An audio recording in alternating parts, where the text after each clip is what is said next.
Welcome back to not Plague Scythe Studio at all.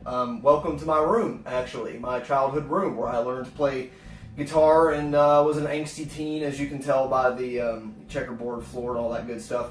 Today's video is something I've been wanting to do for a while, and something that I wasn't able to do because I didn't have this with me at my house on campus. But this is a Marshall MG250 DFX. Hope you're enjoying the mowing sounds outside, by the way. It's the only time I'm able to make a video. Of course, there's mowing going on. And apologies for the garbage audio quality that you're hearing right now. I don't have my microphone set up. But this is a 2x12, 2x50 watt amp. So each speaker gets 50 watts each. Solid state Marshall that was produced around the 2005-2006 time frame. I got it almost a year into me playing guitar, and it's been a trusty amp. It's been really instrumental in me learning how to play and developing my tone. It does have its drawbacks, but it is really nice in a couple ways. Number one, it does have some built-in digital effects, which sound pretty good. They're not bad. Obviously, no fractal audio quality, but they're still pretty good. And this amp also has an effects loop. And because of that, it takes preamp pedals and overdrives that are meant to emulate other types of amps really well. It also takes distortion pedals pretty well on the built-in clean channel. So today, what I wanted to do is take the Mooer Audio 008 MESA Boogie Mark III clone pedal that I've been using a lot in recent videos, and put it through its paces through this amplifier, because this is actually the use case I wanted. Was to basically overhaul this amplifier, make it sound more like a MESA Boogie Mark III. Wasn't expecting it to sound 100% the same because we're still going through a solid state power amp, which is not ideal, and whatever second rate speakers are in this thing. This was only like a $500 solid state amp back then, and you were not going to get great quality. This thing still beats the hell out of line 6s and the like of the same time period to my ears, but for nowadays you can get a lot better sounding amps for $500, just the way technology goes. So what we're going to do is I'm going to make a couple comparisons. We're going to use in front of the amp a Zakk Wylde MXR overdrive that I used last time, but I also acquired a vintage Ibanez TS9 tube screamer. That way I could get a little less twangy sound. I wanted one anyway, so found one pretty cheap. So we'll be using that as well. And we'll be going through the clean channel and the overdrive channel of the amplifier first to get kind of a bass sound. We'll be going through both direct, which has a built-in cab emulation in the amp itself, as well as miking it up with a Sennheiser E835 dynamic microphone. It's definitely not like a staple in the industry like an SM57, but it does have a very similar characteristic to a 57 or 58. And if I popped off the cover, it'd probably sound exactly like a 57. I've got it almost over the cone. It's about halfway between the cone and right on the edge, so it should provide a good balance between warm, crunchy, and the bright sound that you would get over the cone. It's a good microphone. I really like it. After that, you will also hear what the Mooer sounds like through the effects loop of the amplifier, which means we're bypassing the built-in circuitry, just using the solid state amp. And we'll do the same thing going between the overdrive and the tube screamer. And for guitar, we'll be using my Epiphone Les Paul as just like again, because number one, I'm using kind of a lower tuning in B and drop A for some songs, and I just figure, that's kind of the range of guitar I would imagine most people, if you're running a solid state amp, are going to have. And to be honest, a couple of other ones that I wanted to use are being restrung right now, so figured what the hell, we've been using a lot here recently anyway. You'll also hear the built-in audio on the camera, and that way you'll kind of get a reference to how it sounds in the room. Spoiler alert, it sounds a lot better coming out of the microphone and the line than it does actually standing in front of the amp, but it's the way it goes when you have kind of low quality speakers like these. So I guess I'll get cracking and let you guys hear it for yourselves.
So, mission success, in my books, I would say yes. It accomplishes exactly the sound that I wanted it to have. To me, it sounds like a Mesa Boogie Mark III head on a 2x12 vintage Marshall cabinet, which is kind of the sound I wanted for a Southern rock type project I'm working on. It still retains a lot of the girth and mid-crispness of a Mesa Boogie that you don't get out of this digitally mess that is the built-in overdrive on this amp. It sounds very organic. It does not sound like something that would come out of a pedal. And when paired with either of the overdrives, you can get just a huge variety of sounds out of a single pedal that isn't designed for stuff like, 6 feet under, like I played a couple riffs of theirs, but it sounds huge enough that it does work. And if you're into these type of preamp pedals, or you want to get a couple other brands or varieties of Moors, you can get something like their Diesel Hagen or Engel Blackmore 5150 varieties, and I would say you could get a really good high gain sound even out of something like this. So yeah, a $100 pedal is able to make this thing into like 3 amplifiers, which is absolutely fantastic. And what I didn't show is that I have been putting a distortion pedal in front of the clean channel on that and getting a vastly different sound than if I had put it through the clean channel on this. So I'm honestly probably going to take this entire bottom row of this pedal board and fill it with nothing but preamps, overdrives, and distortion pedals. That way I have a really robust practice rig that I can take on the go, if I need to do a gig or just, I want a lot of sounds at my fingertips without having something like, an amp modeler. Because sometimes if you're playing in, a venue like a party or something, maybe they have a PA system, maybe they have no PA system, maybe the PA system's just crap, and sometimes you just need an amplifier, and that is kind of what I'm trying to do, is flesh this out, and I think that Mooer pedals are going to be instrumental in doing that. Later down the line, I'll probably pick up one more if they have something like a dual rectifier, or fingers crossed, a Randall Satan, something that'll get a more modern sound. I think that would completely round out what I'm trying to accomplish.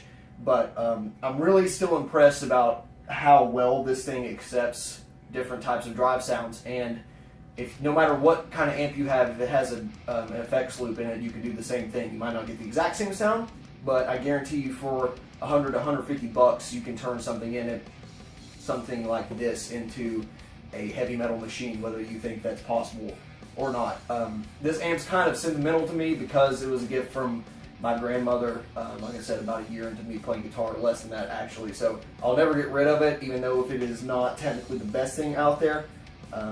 But I'm really glad that it does accept pedals like this so well. So yeah, I think it accomplished what I wanted to. Sounds a lot better than the built-in effects, and I'll keep adding on to this and hopefully update you guys later to how it's rocking. So yeah, I don't think it's going to be my main recording rig anytime soon, but it's definitely a lot better than it was, and I'm satisfied with the sound. So if you have any other suggestions with the stuff I got, or equipment that I don't have that you would like to see, just let me know. We may not get to it.